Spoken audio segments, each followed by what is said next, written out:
Welcome to Heart Speak Podcast, episode 230, Loving in the Moment, Dolphin Style. Well, hello there, wherever you are in the world. You are welcome. It's good to be with you. And we're certainly going through interesting times, tumultuous times, a lot of flooding, a lot of storms, a lot of weird weather.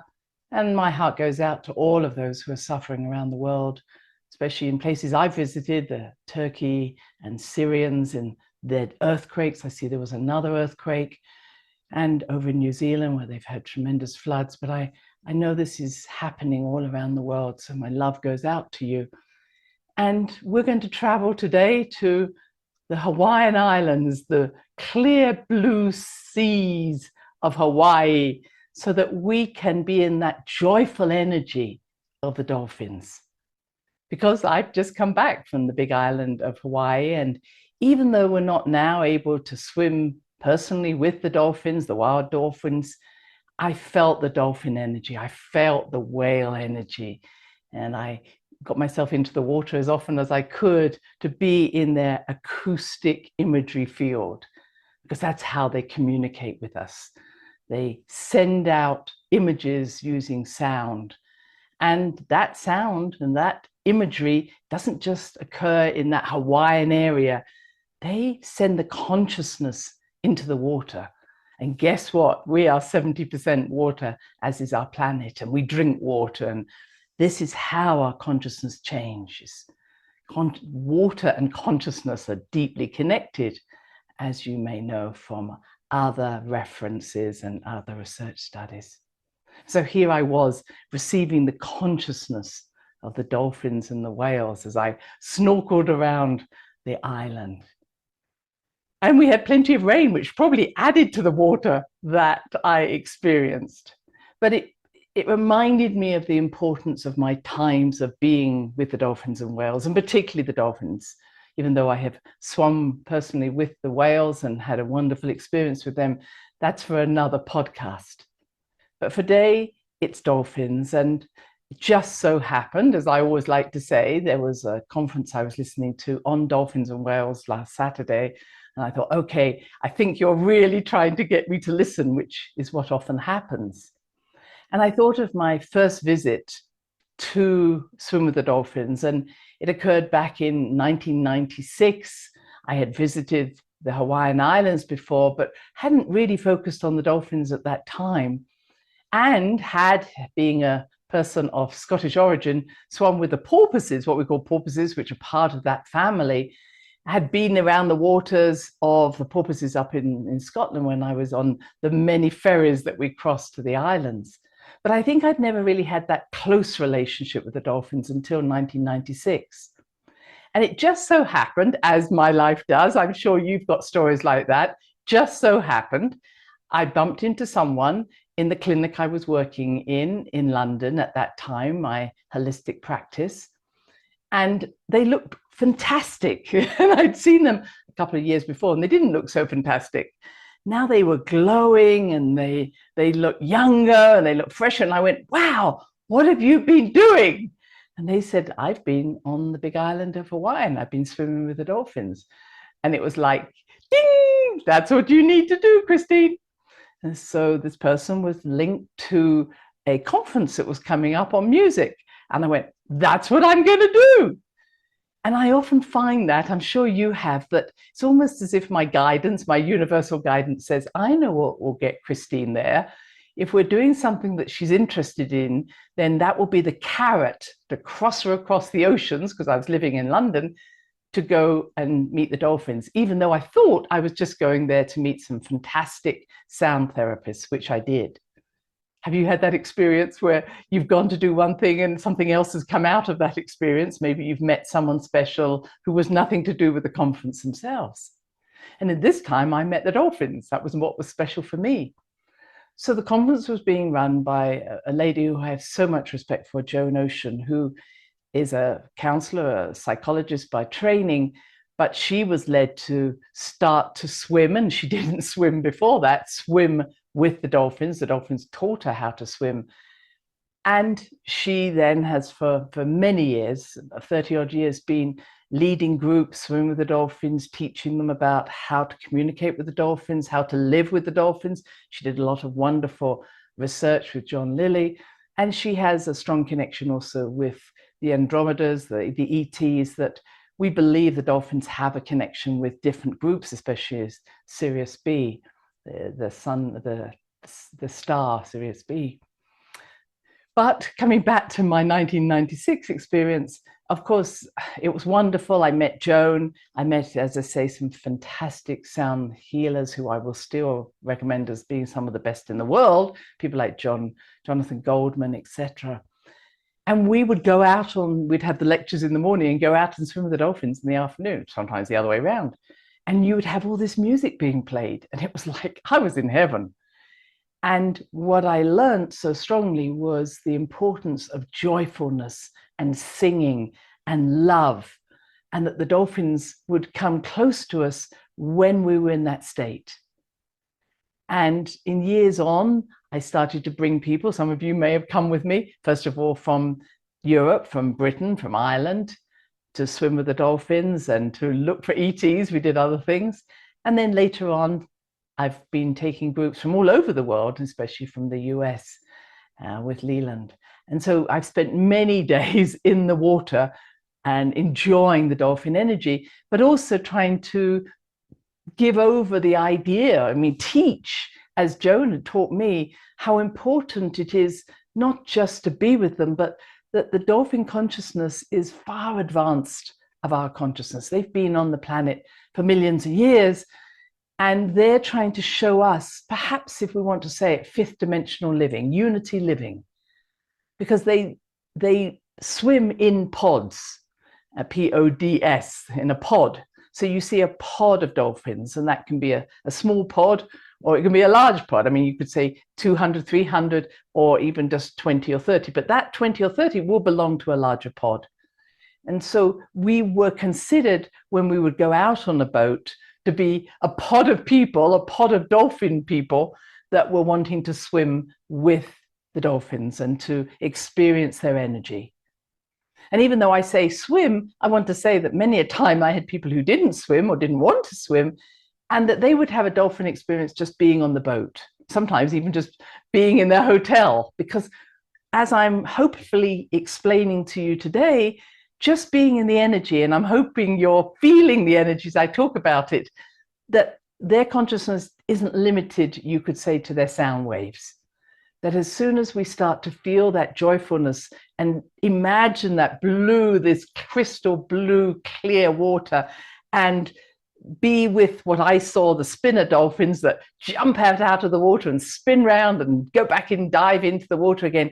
Once you feel that energy, it will never leave you.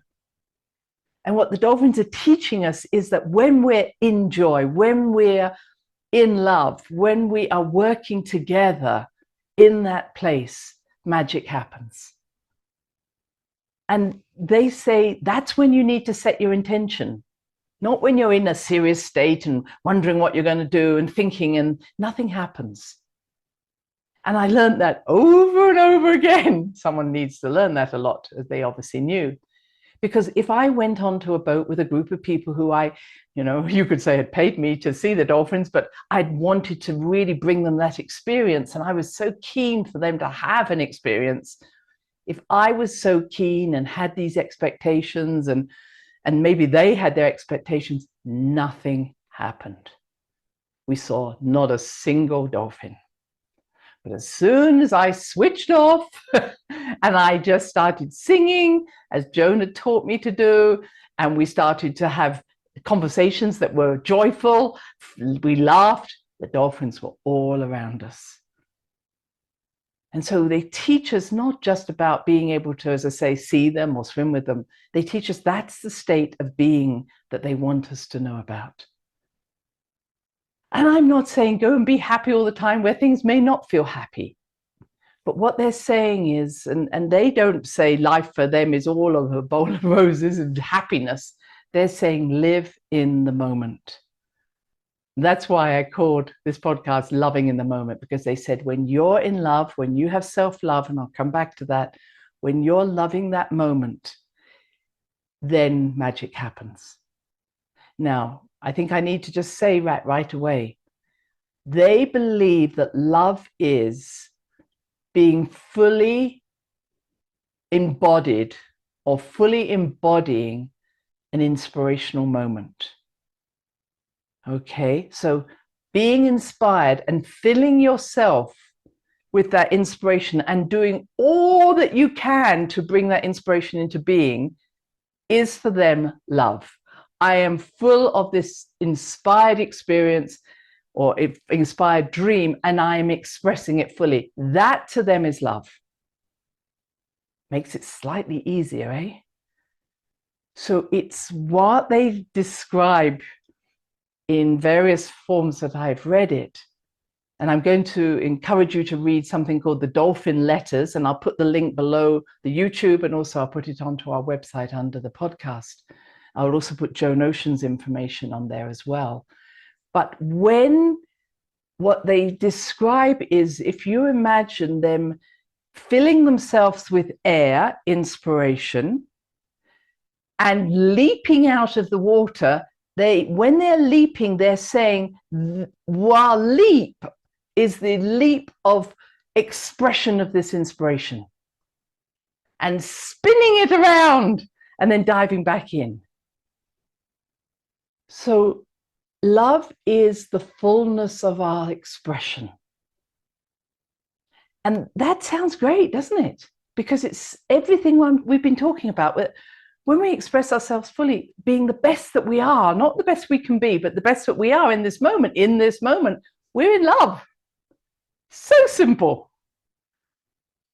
And then as they go back into the water, they literally call that the expiration, the breath out. They're diving back into the water, but they see the water as the ocean of possibilities. So here you are, the ocean of possibilities, the potential is the great mother's love, as the Hawaiians call the oceans. And they say, out of the great mother's love, or you could say out of the great mother's imagination, you draw into yourself a dream, an inspiration. And then you express it fully and you celebrate by spinning in the air. And then you dive back into the water. And what you do is you embody that expression, but you let go of that inspiration or the attachment to it. And so you go back into the ocean of possibilities, and you bring up another inspiration, or maybe the same one, but in a refined form. That's the piece that they find it so hard for us to understand, that ability to let go. Because you see, they don't understand our fear of death. And we both know, all know, that death is not about physical death. We hang on to things that have nothing to do with a physical death. We hang on to our beliefs, our identities, our children, our partners. We call it my children, my husband, my identity, my job. As soon as we label it as my belief, I believe this in my belief, my illness, it's become an identity. It's become a fixed expression of an inspirational thought.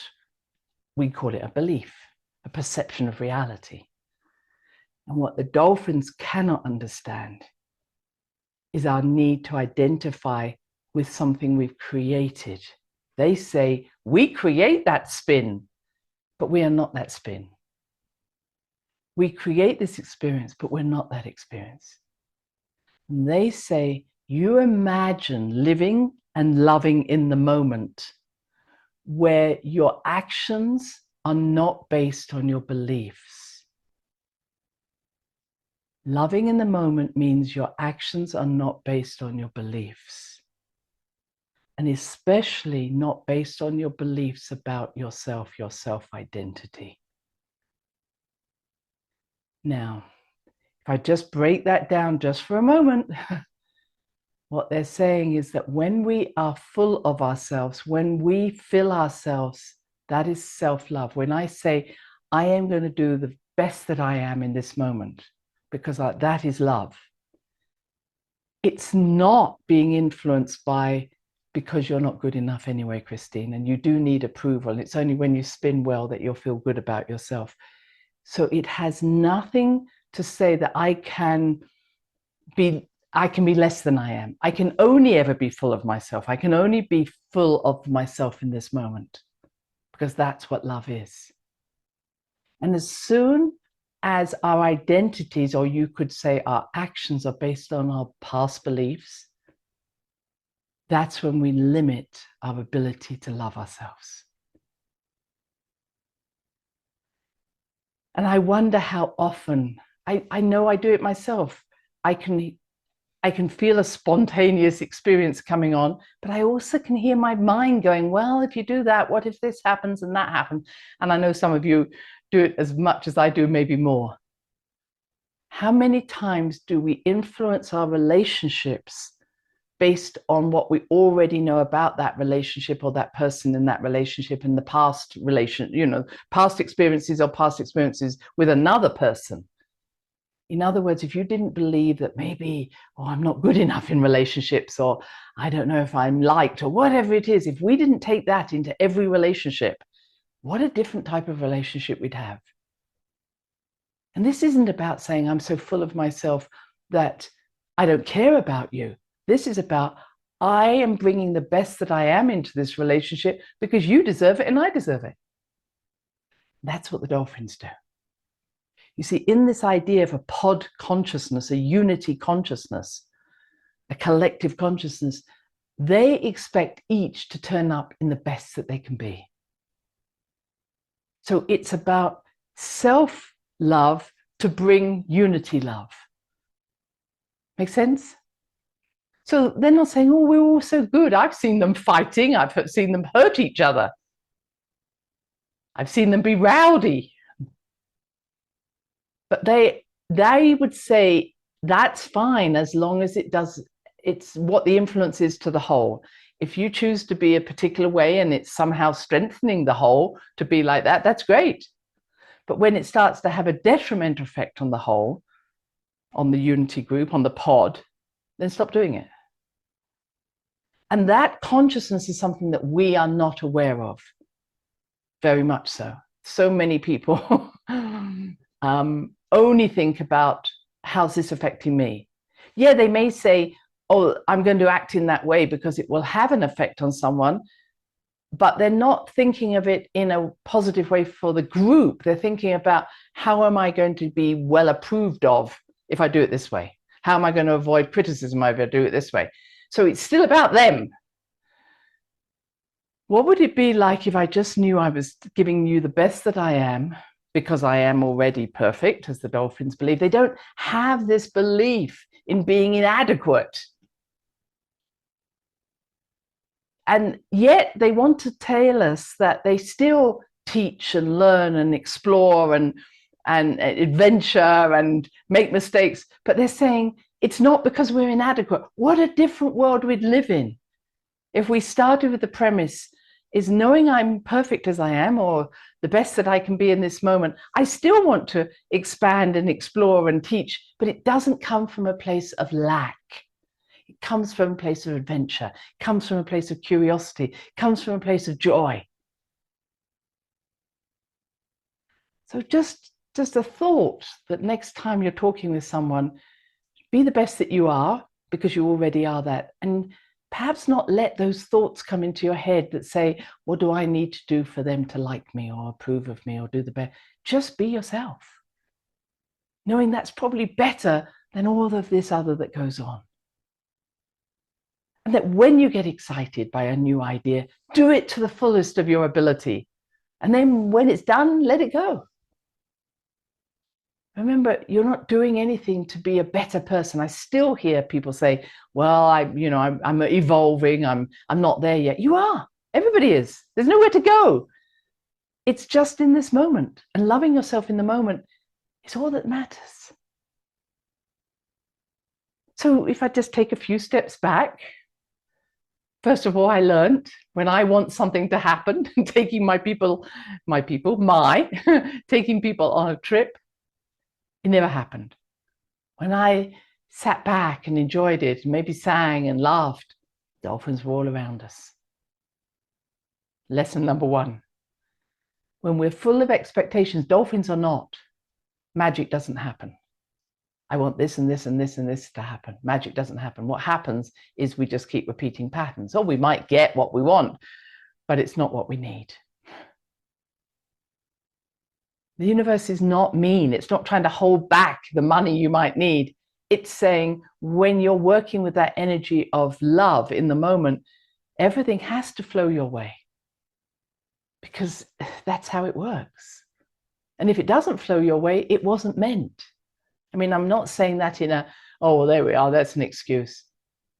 So many times I've thought, this is what I want to do. And yet when it didn't happen, I can guarantee something better happened. So lesson number one, let go of expectations, stay in the moment, stay in the joy, knowing that you're loved, knowing that everything is just as it should be, then put your intention out, but not the other way around. Second, I remember a time where with a group, the dolphins had not joined us that much, or they had been swimming by, which often happens. And Joan had said to us, okay, what we're going to do is put everybody in the water. So everybody had their snorkels. It's really hard. It's impossible to drown in the Hawaiian waters because they're so buoyant. So everybody said, go in the water. And then she got us to hold on to a rope. And so we were towed along. The boat moved us along because she had been putting us in and out of the water. She said, okay, don't come out the water this time. Stay in the water and I'll tow you until we meet some dolphins where we think they are. And what was interesting is that everybody was holding on to the rope with their flippers on and their snorkels and getting a little bit, oh, you know, you're kicking me, or I can't see, or the water's just splashed me. But you know, after, I don't know, a few, 10 minutes, 15 minutes, everybody had found a place of accommodating each other. The person with the bigger flippers didn't kick the person behind, or maybe the person behind moved back a bit. But what I realized that the dolphins were showing us was how to cooperate with each other. Because up till then, everybody had been trying to do their own thing. I came here for the trip. I want to get this out of it. When we were all on this tow line, we had to work together. And after that, the dolphins came and played with us. Another experience I had is I say that many a time, the person who perhaps felt nervous of swimming, etc., they said, oh, I can't get in the water. The dolphins would come to them and spin around the boat. And then there were the people, if I may say, who got so obsessed with how the snorkel felt or the mask felt, etc., that they kept saying, I can't see any dolphins. But every time they got all flustered in their own heads, the dolphins were underneath them and everybody say, just look down. Oh, I've got to get it right. So sometimes when we get too caught up in our heads, trying to see and breathe properly, we're missing everything. Sometimes we just have to take the risk, put our head down and we'll see everything.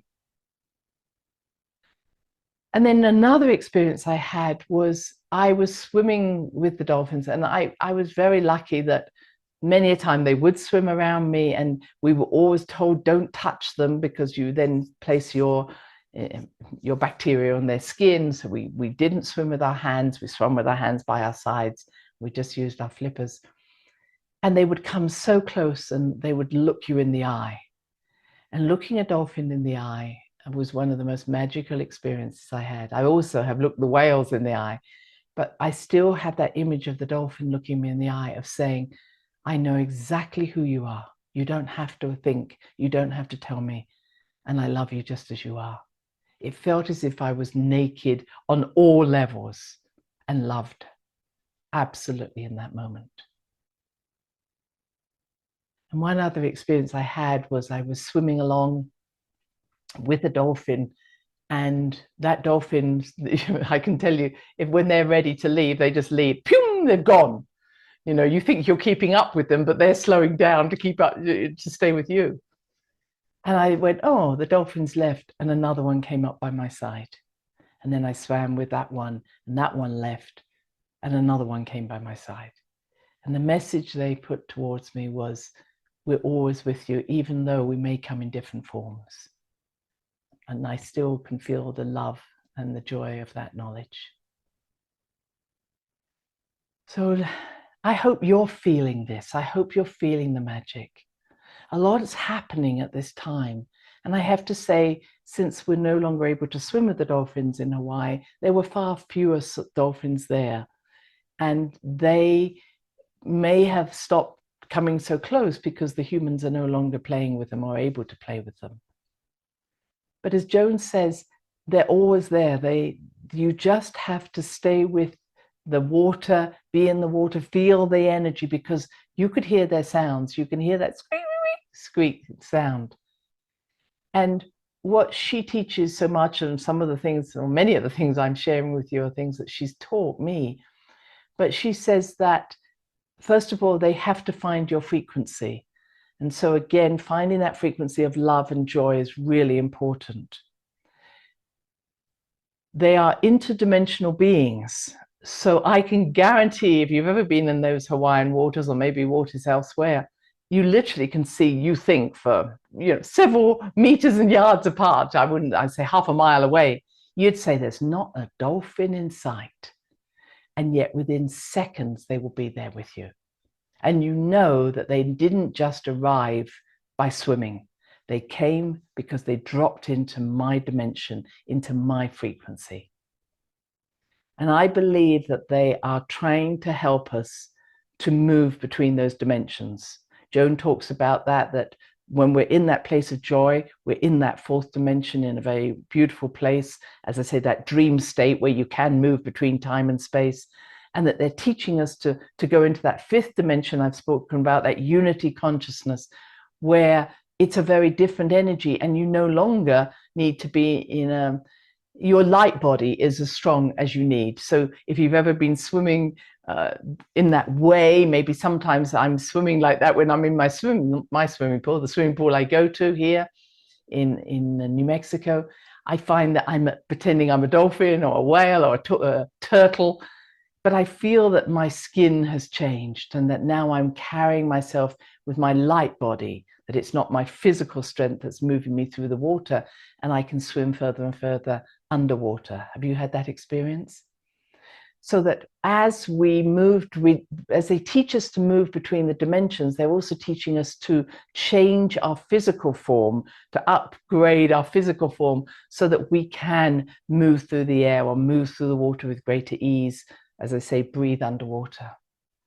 So that's one of the things they're teaching. They can move between those dimensions.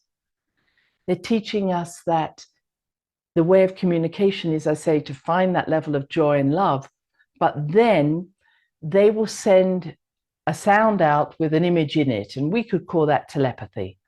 So that when we're in that place of love between ourselves, heart to heart, when we're in the place of joy, it's much easier to read or to pick up the messages of people who are in a similar state, isn't it?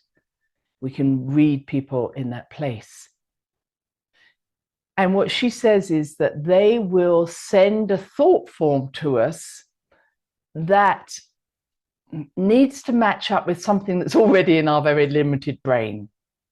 And it reminds me of that film Contact, where highly evolved beings are trying to find a language, and it's often a language of light or color, but also of symbolism, where they want to say is, okay, what will this stupid individual be able to pick up?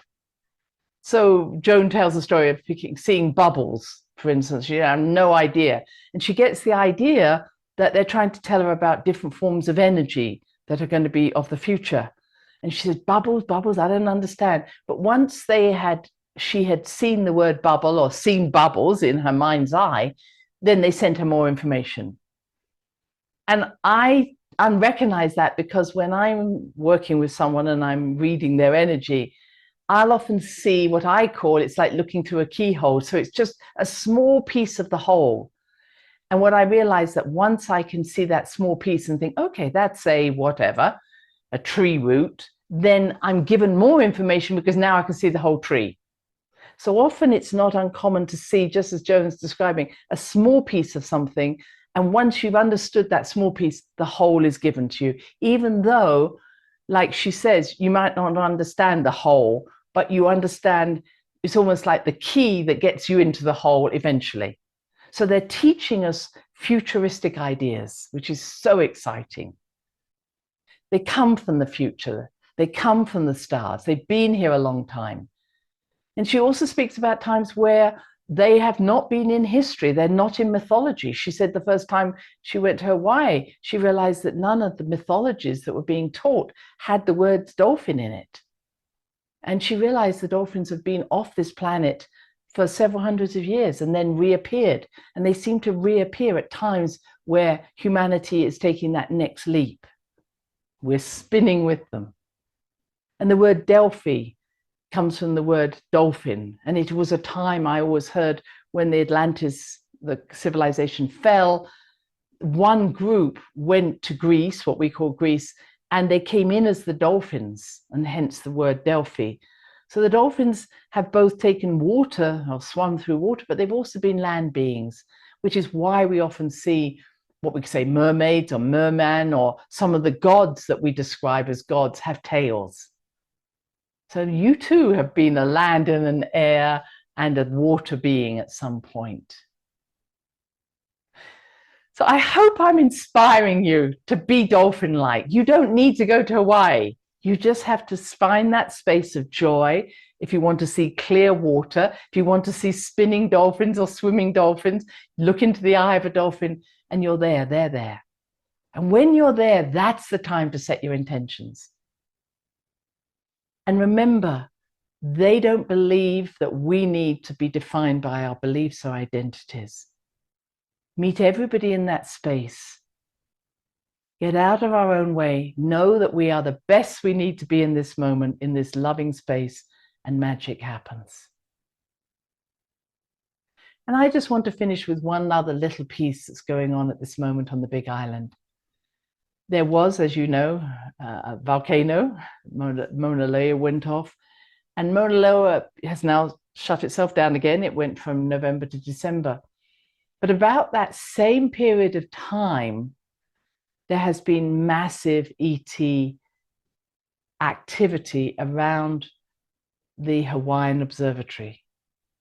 And if you go onto a website, again, I'll put this under my YouTube, Gina Colvin Hill. She has many images of strange observations coming from the cameras that are up there on the observatory in Hawaii, of strange lights and strange specimens, substances. And she is surprised to see that now they have turned off some of those cameras so people can't see. And I believe, and this is what I was told when I was out there in the waters just recently, that whatever happened to the volcano, the recent volcano, and of course Kilauea is still erupting and will do for a while, and the earthquakes, I believe that new lava tubes were created, new passageways in the mountains. And I believe that there's some activity happening with all these huge tunnels that are in these volcanic mountains, because there are, if you've ever been into a lava tube, masses of tunnels created by the lava flowing. And there's something happening that I believe the whales and the dolphins have some contact with. Some ET activity, some UFO activity happening, because that's why I think that I saw less whales and dolphins than I usually do. And I do not believe that the activity at the volcanoes has quietened. It's more that it's now underground. Something's happening in these particular mountains that are the largest volcanoes. They did come from the sea, as you can imagine. And I believe that these were, of course, the land of Mu, the land of Lemuria. So something's happening, and these portals or these doorways are opening within the waters and the oceans. And I think the whales and the dolphins are assisting in this transition that's taking place in that area, and I think around the world. So I leave you with that thought. I hope that excites you. And until we meet again, take care of yourself. Bye-bye.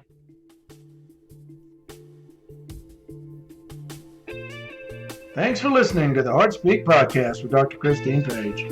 Please check out all HeartSpeak episodes in the podcast archive section on www.christinepage.com. HeartSpeak is also available on iTunes, Spotify, Google Podcasts, Stitcher Radio, and now playing on Amazon Music and iHeart Radio. You can also watch the Archive podcast on Christine's channel, on YouTube, and now on Rumble. Connect with Christine on Instagram, LinkedIn, and Facebook, including her newest Facebook group, The Great Mother Calling. Do share with family, friends, colleagues. Join us next time for another edition of Heart Speak.